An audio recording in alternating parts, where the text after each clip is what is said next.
bronchopulmonary segments. You know, in the lung, we will have bronchopulmonary segments which are aerated by tertiary bronchus. What is tertiary bronchus? You know, there is a trachea which is dividing into principal bronchus, and that principal bronchus is 1 degree bronchus. So this is trachea, yes, and trachea is dividing into 1 degree bronchus, principal bronchus, yes, and then principal bronchus itself will divide into 2nd degree bronchus, which are also called lobar bronchus because they are going into upper lobe and the lower lobe of the lung. So you are telling that there is trachea which is bifurcating into principal bronchus, which is 1st degree bronchus, yes, and then it is dividing into 2nd degree bronchus, which are lower bronchus, yes. What are they doing? You see, this is upper lobe, middle lobe, and lower lobe for the right lung. And what about the left lung? Left lung has only 2 lobes. There is upper lobe and the lower lobe. Oh, so lobar bronchus. Then what is the lobar bronchus doing? This lobar bronchus is further going to divide into tertiary bronchus. And what the tertiary bronchus, 3rd degree bronchus will do? Tertiary, which is the 3rd degree bronchus, will be actually aerating 1 BPS. That is 1 BPS. Oh, that is 1 BPS. Yes, that is the point here. Understand, bronchopulmonary segments are aerated by tertiary bronchus, 3rd degree bronchus. So trachea bifurcating into primary bronchus 1 degree for each lung, right, left lung, yes. And then 1st degree bronchus, principal bronchus is dividing into some secondary bronchus, which is 2nd degree bronchus for the lobes, yes. And then the secondary bronchus dividing into tertiary bronchus, which is for the BPS, yes. Each BPS is supplied by tertiary bronchus. This is the definition. So how many BPS you have on the right lung? Right lung we have 10 BPS. And how many left lung is having? Actually 8 to 10 BPS. Now if you say right lung is having 10 BPS and left lung is having 8 to 10 BPS. Why? Because some of the bronchi may be combined. So if some of the bronchi may be combined, then what are the details? That details we will find out. But at this moment, this is a question asking some BPS segments. So what about this question? This present year, yes, present year 2013, it has come. What is it asking? It is asking for marker D. Let us magnify the diagram. So as you magnify the diagram, you want to see the D? Yes. I think there is some ABC here. Yeah, ABC, which is going within the BPS. But D is at the margin. D is at the margin. Now, if you're telling that one BPS is having some 3 structure, but some structures are at the margin. Remember, the structure which is marker D, which they have shown at the margin here, you can see, this is the structure they are talking about, the D. In the lungs, this is called as the pulmonary vein branches, because pulmonary vein branches are intersegmental in nature. Intersegmental in nature. Intersegmental in nature means they are between the segments. They are in the surgical planes. A surgeon is supposed to follow some surgical planes to minimize bleeding when they are doing segmental resection in the lung. You mean to say they can remove one BPS from the other BPS? Yes, you can do segmental resection, but you have to follow the intersegmental plane, which is surgical plane, decided by this vein, branch of the pulmonary vein here, branch of the pulmonary vein here. So what are these then? They are, of course, artery, vein, and the bronchus. Which bronchus? Tertiary bronchus. And which artery vein? You know, this BPS requires some oxygen and some blood must be taken back also. So what is all this? Let us find out. You see here, these veins are intersegmental, intersegmental, and intersegmental. Who is that? It is the pulmonary veins in the branches given in the intersegmental plane. So you are telling that this is going to be some surgical plane. Surgeons can follow and remove one segment from other segment from other segment, segmental resection. Yes, that was the question. They're asking about this vein, and this vein, this vein. So what is inside the BPS then? Directly going inside is tertiary bronchus. We have discussed third degree bronchus. And along with that, what is there? Is artery and vein. So as you are talking about see here, you will find that there is, the lung is having dual circulation. We already know. The lung has dual circulation. One is for the oxygen supply to the lung, which is basically bronchial artery will supply, and the other circulation is some deoxygenated blood coming to lung for getting oxygenated. So who is carrying oxygenated blood to the lung? The oxygenated blood to the lung was carried by bronchial artery. And who was carrying the deoxygenated blood to the lung? That is the branches of pulmonary artery. So pulmonary artery bring the deoxygenated blood. Yes, that is C here. You will find that pulmonary artery is shown in blue color. But why the branch of the pulmonary artery is shown in blue color? Because I just told you, pulmonary artery is bringing the deoxygenated blood into the lung so that in the alveolus it can be oxygenated. That is the job. So what is this tertiary bronchus bringing? Oxygen into the alveolus. So tertiary bronchus brings the oxygen into lungs. Yes, alveolus. And that is where there is some exchange of blood. This blue color which you are showing is pulmonary artery branch. Yes, it brings the oxygen blood. But what about the bronchial artery? Bronchial artery will bring oxygenated blood to supply lung tissue itself. So you are telling that bronchial artery will be red in color. Yes, the branches of bronchial artery will be red in color because that is the oxygen which is brought to the lung. Because lung itself requires oxygen beyond the level of alveolus. Alveolus will have oxygen, no problem. But beyond the level of alveolus, you need oxygen to survive. Lung has to survive, so it needs oxygen. That is carried by bronchial artery. So these are the details which we wanted to know. You can draw your diagram now. But this question was asking marker D, and you have already answered. Marker D was intersegmental in nature, and that intersegmental in nature is the segmental branch of the pulmonary veins. We are going to talk more about the lungs. Look at the lungs from the front view. You will see that this is the right lung. It is having 3 lobes. There is a superior, middle, and inferior lobe. And left lung has only 2 lobes, superior and inferior. This is the heart which is encroaching towards the left lung there. So you are telling that there is some horizontal fissure in the right lung? Yes, there is one oblique fissure also. And where is that oblique fissure? That is actually not very clearly shown here, but there will be oblique also. So oblique fissure here on the left lung also. Yeah, oblique fissure on the left lung also. But then you will see that there is no horizontal fissure on the left lung. So horizontal fissure is only in the right lung. Yes. And it also has the oblique fissure. Yes. What is between the horizontal and oblique fissure? That is the middle lobe. Middle lobe. Now if you say this is the middle lobe, fine. Do you have a middle lobe in the left lung? No, left lung is actually only 2 lobes, that is upper lobe and lower lobe. So this diagram is not very clear. We have to see one more diagram and then it will be evident.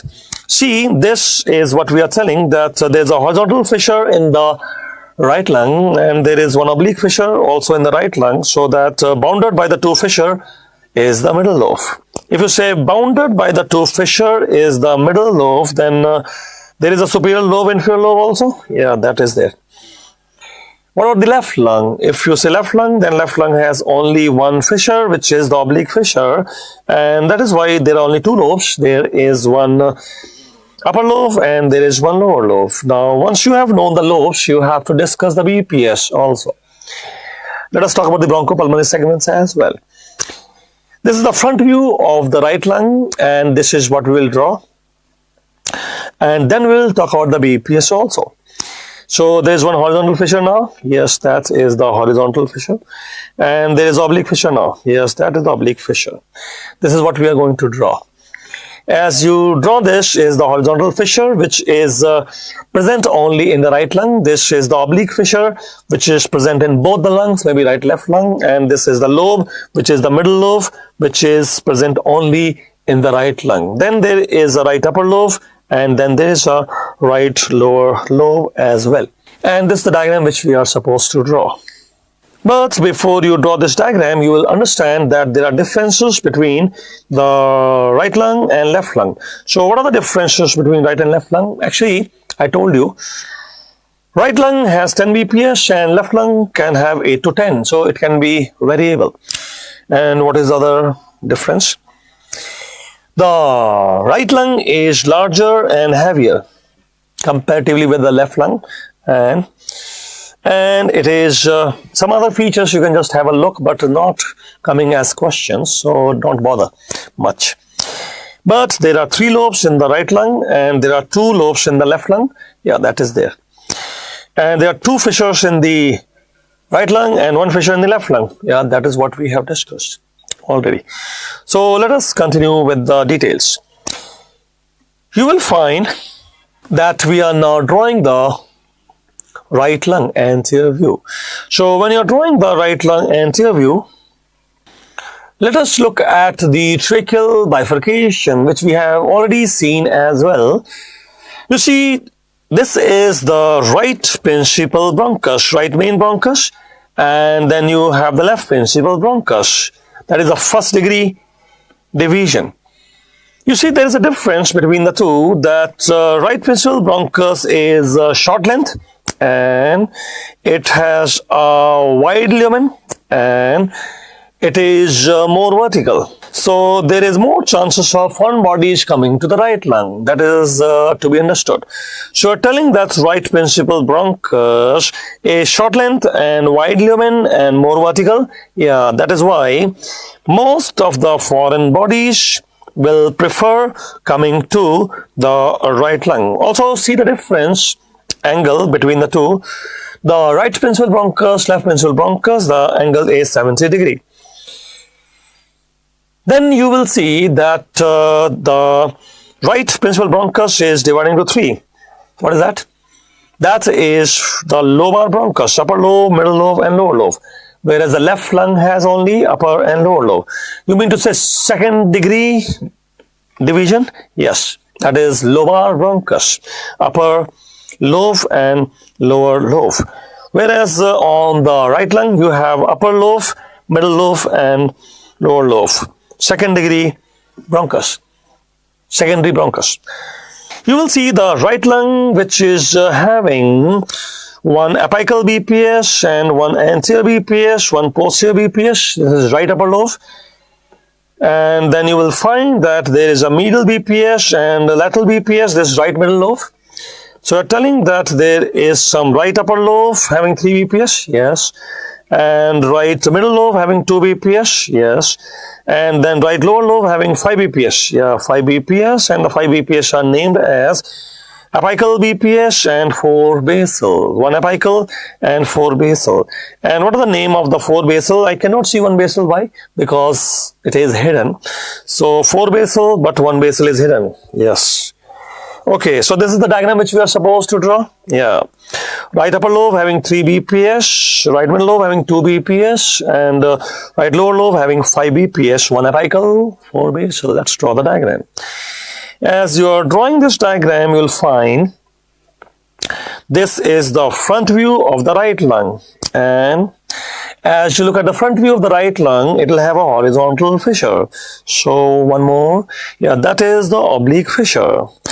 So there is the front view of the right lung. This is horizontal fissure. Yes. And this is the oblique fissure. Yes.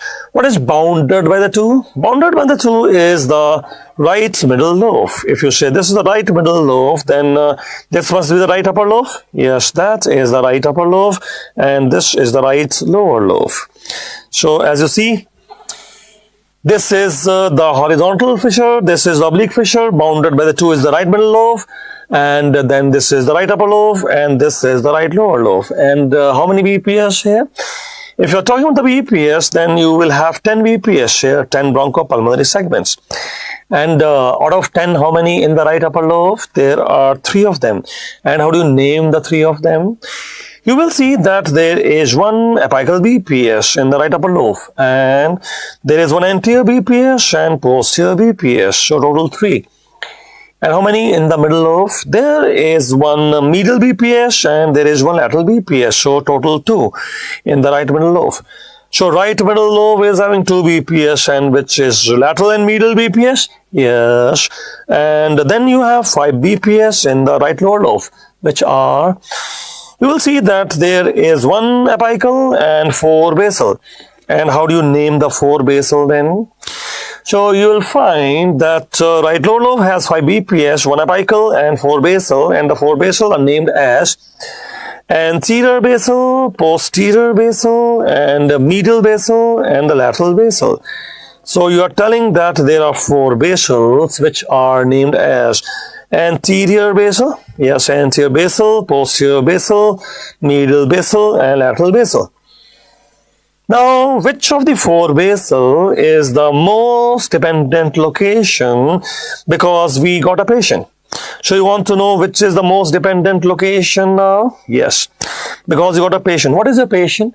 My patient was in erect posture, which could have been sitting or standing posture, and he has aspirated.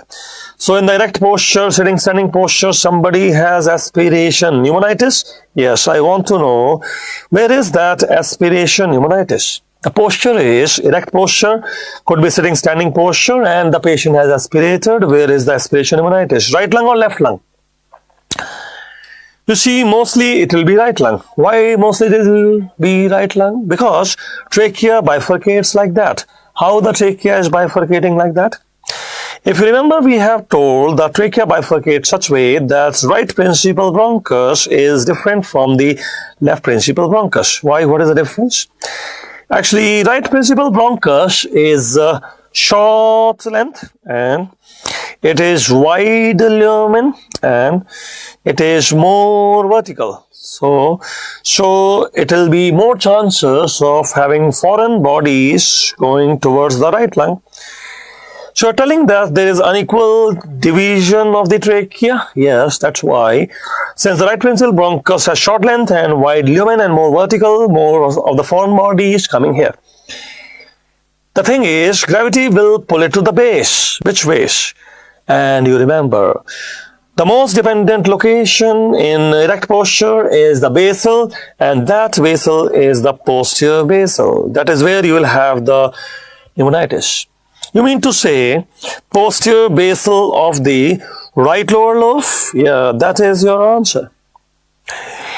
The aspiration pneumonitis in this patient will be actually posterior basal BPS of the right lower lobe, Now understand that most of the aspiration actually occur in supine posture.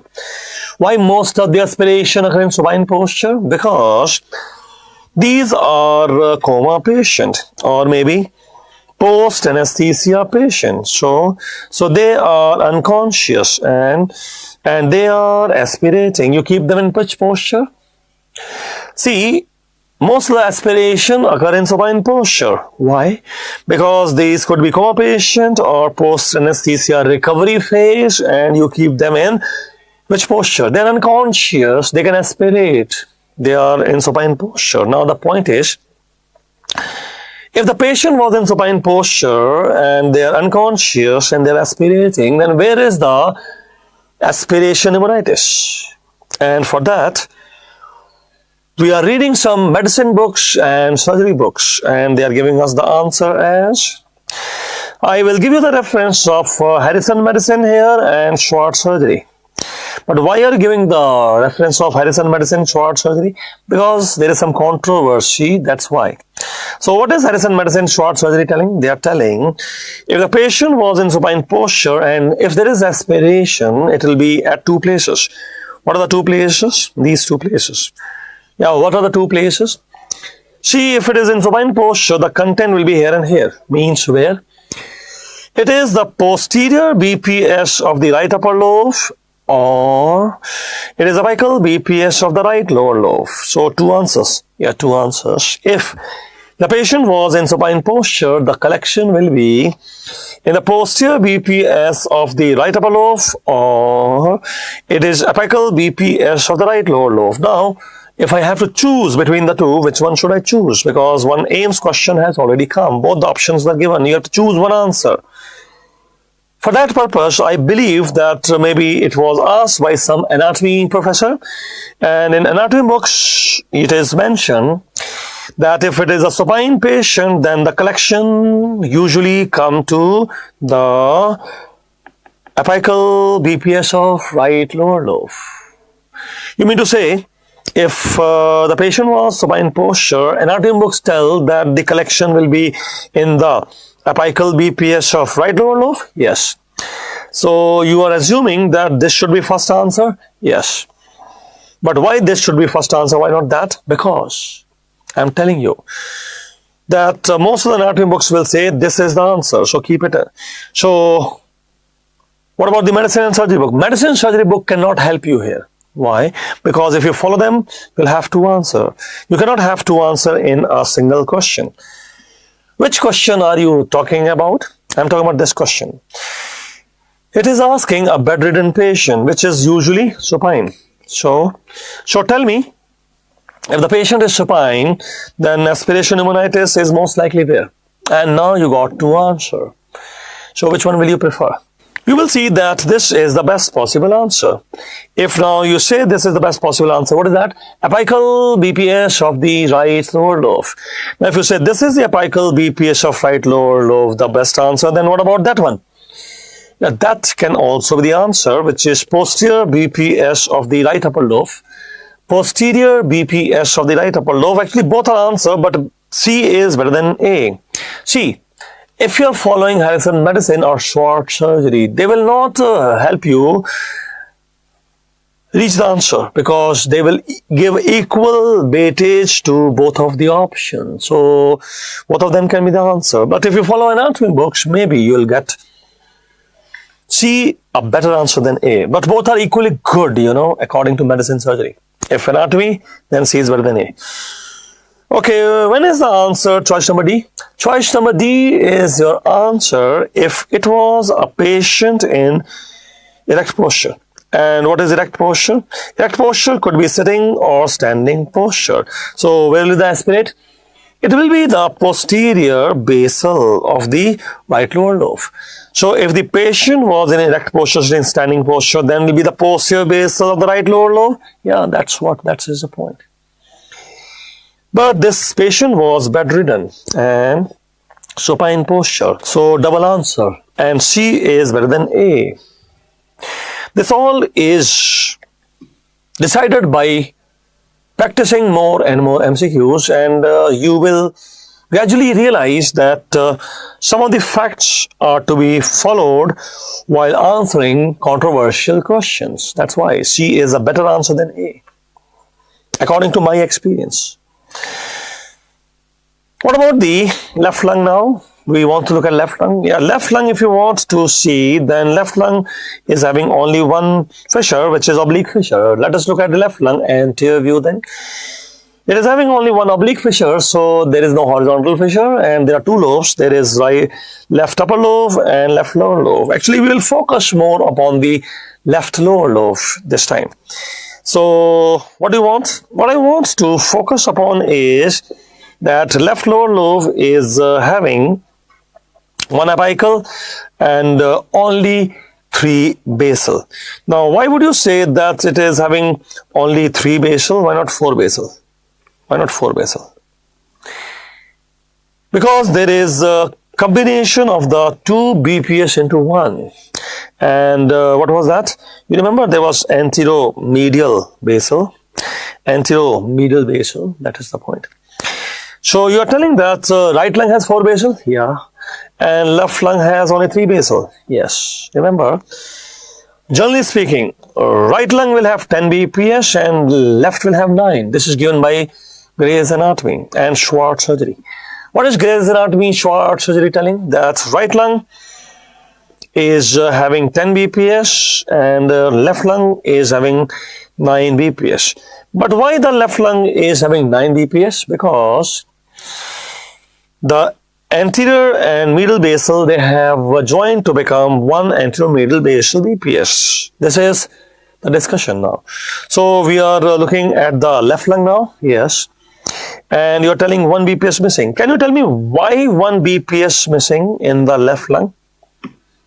It is understood that this is the heart which is encroaching at the base of the left lung. So it requires some space.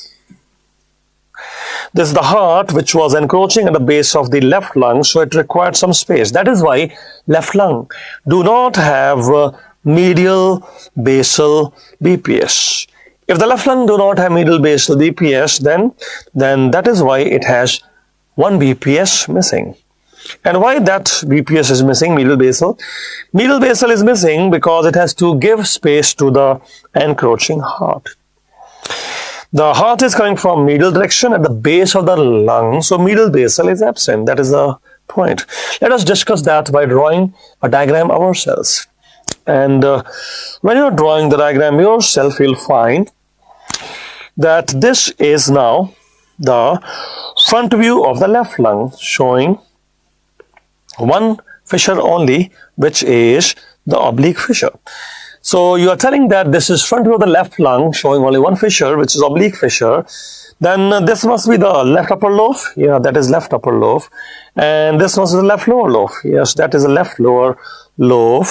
And I want to focus upon left lower lobe, which is having 1 apical BPS and 3 basal. Yes. And we have to see that which basal is missing and why that basal is missing, because there's only 3 basal. So we said that there is this heart, and this heart is encroaching at the base of the left lung from the medial direction. And as the heart is coming from the medial direction to the base of the left lung, it needs some space to occupy. And as it is encroaching on the base of the left lung, the medial basal BPS of the left lung is missing. That medial basal BPS of the left lung is missing to provide space for the encroaching heart. And remember, medial basal is also called as the cardiac BPS, and the cardiac BPS is present only in the right lung. It is not present in the left lung. So you're telling that medial basal is missing, cardiac BPS is missing from the left lung, and it is present only on the right lung? Yes, only right lung has the cardiac BPS. Can we discuss the basal which are there in the left lung? Yes, you can. They will be called anterior basal, posterior basal, the lateral basal, but there is no medial basal. So there is anterior basal, posterior basal, lateral basal, but no medial basal? No. Then what about the anteromedial basal you were talking about? Actually, anteromedial basal is the name given to anterior basal only. So you're telling that anterior basal is also called anteromedial basal? Yes, by some books it is written like that.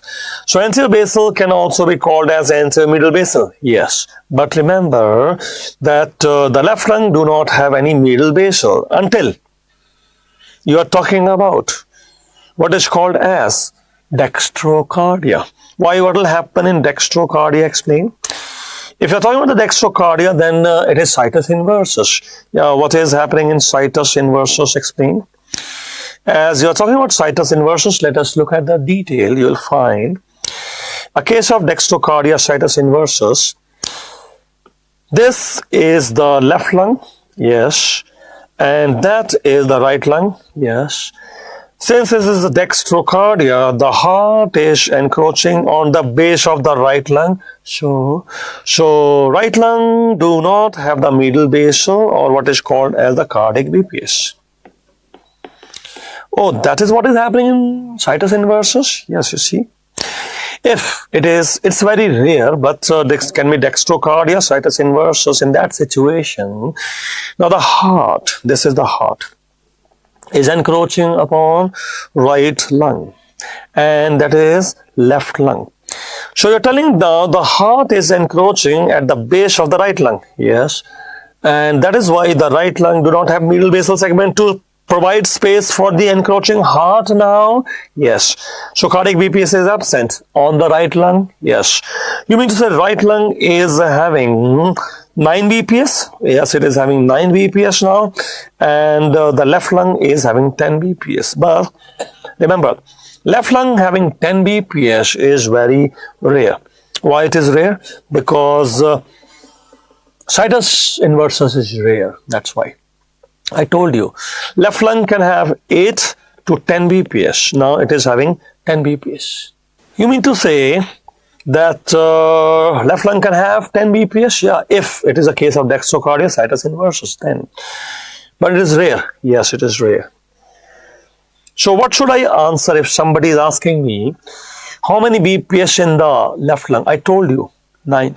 Which book is telling 9?